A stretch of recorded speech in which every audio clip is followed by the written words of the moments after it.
Hi! Masaganang buhay at magandang araw po sa inyong lahat.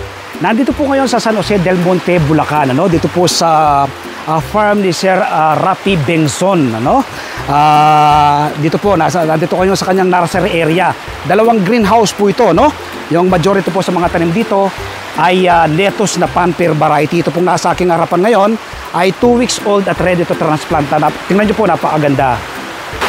So yun po yung mga punla na lettuce. Nakakuha po kasi ng magandang market si Sir Rafi sa lettuce, bukod po sa kanilang sineserve na masarap at masustansyang samgyup. Nakakuha po siya ng magandang market sa lettuce. So ito 2 weeks old, pwedeng i-transplant. Ito naman po 1 linggo pa lamang. Medyo naging leggy sila dahil ito pong nakalipas na ilang araw ay panay po yung pag-ulan.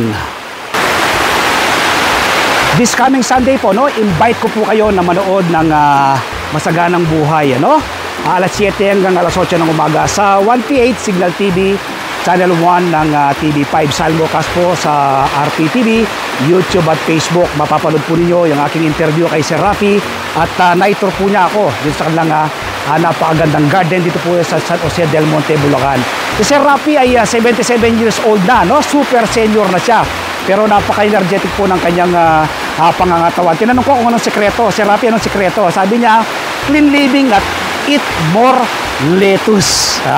Kaya po talagang nagpropagate siya ng gusto ng lettuce dito po sa kanyang garden. Kapag umakyat po kayo ng San Jose del Monte, Bulacan, sa grotto po ni Padre Pio, una nyo pong dadatnan itong paradise farm ni Sir Rafi Bengson.